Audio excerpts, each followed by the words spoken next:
എല്ലാവർക്കും മറ്റൊരു പുതിയ വീഡിയോയിലേക്ക് സ്വാഗതം. It's me Akhil Satheesh and welcome to Akhil Satheesh world.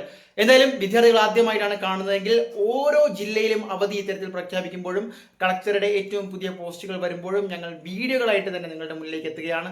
ചിലപ്പോൾ പോസ്റ്റുകൾ ഇട്ട് കഴിഞ്ഞാൽ അല്ലെങ്കിൽ കമ്മ്യൂണിറ്റി പോസ്റ്റിലൊക്കെ അപ്ലോഡ് ചെയ്ത് കഴിഞ്ഞാൽ നിങ്ങൾക്ക് മിസ്സാകാനുള്ള സാധ്യതയുണ്ട് എന്നുള്ളത് കൊണ്ട് തന്നെയാണ് ഓരോ വീഡിയോകളായിട്ട് സെപ്പറേറ്റ് ആയിട്ട് ചെയ്യുന്നത്. നിങ്ങളുടെ ഓരോ കമന്റുകളും ഞങ്ങൾ കാണുന്നുണ്ട്. ഓരോ സ്ഥലത്തും, അതായത് നിങ്ങളുടെ ജില്ലകളിൽ പെയ്യുന്ന കനത്ത മഴയുടെ സാഹചര്യവും സത്യത്തിൽ നിങ്ങളുടെ കമന്റ് വഴി അറിയാൻ സാധിക്കുന്നുണ്ട്. നിലവിൽ നോക്കാം, കൂടുതൽ ജില്ലകളിലേക്ക് അവധി പ്രഖ്യാപിച്ചിരിക്കുകയാണ്.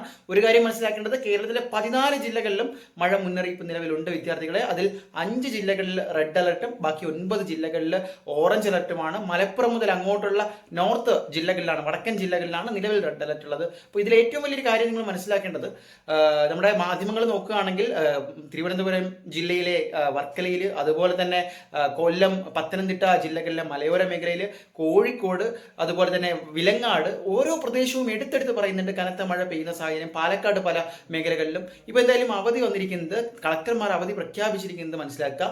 ആദ്യം വയനാട്, കാസർഗോഡ്, തൃശ്ശൂർ ജില്ലകളിൽ അവധി പ്രഖ്യാപിച്ചിരുന്നു. അതിനുശേഷം 2 ജില്ലകൾ പിന്നീട് വന്നതെന്ന് വെച്ചാൽ ഇപ്പോഴിതാ എറണാകുളവും കണ്ണൂരും മലപ്പുറവും കൂടി അവധി പ്രഖ്യാപിച്ചിരിക്കുകയാണ്. അപ്പോൾ കണ്ണൂരും മലപ്പുറവും നേരത്തെ തന്നെ അവധി പ്രഖ്യാപിച്ച 5 ജില്ലകളിൽ അവധി പ്രഖ്യാപിച്ചിരുന്നു. ഇപ്പോൾ എറണാകുളം ജില്ലയിലും അവധി പ്രഖ്യാപിച്ചിരിക്കുകയാണ്. ഇതിൽ തൃശ്ശൂരും എറണാകുളവും ഒക്കെ എടുത്തു കഴിഞ്ഞാൽ, ഓൾറെഡി അവധി പ്രഖ്യാപിച്ച ജില്ല എടുത്തു കഴിഞ്ഞാൽ അത് ഓറഞ്ച് അലർട്ടാണ്. എങ്കിൽ പോലും സാഹചര്യം മനസ്സിലാക്കിക്കൊണ്ട് അവധി പ്രഖ്യാപിച്ചിരിക്കുകയാണ്. അപ്പോൾ ഓൾറെഡി റെഡ് അലർട്ടുള്ള മറ്റ് ജില്ലകൾ എടുത്തു കഴിഞ്ഞാൽ അവിടെയും അവധി പ്രഖ്യാപിക്കുവാനുള്ള സാധ്യത നിലവിലുണ്ട്. ഒന്നുകൂടി മനസ്സിലാക്കുക, ഇപ്പോൾ അവധി പ്രഖ്യാപിച്ചിരിക്കുന്നത് മറ്റൊന്നുമല്ല, കണ്ണൂർ, മലപ്പുറം, തൃശ്ശൂർ, വയനാട്, കാസർഗോഡ്, അതുപോലെ തന്നെ എറണാകുളം ഏറ്റവും പുതുതായിട്ട് 6 ജില്ലകളിലാണ്. മറ്റൊരു വീഡിയോ വേണ്ടിയാണ്.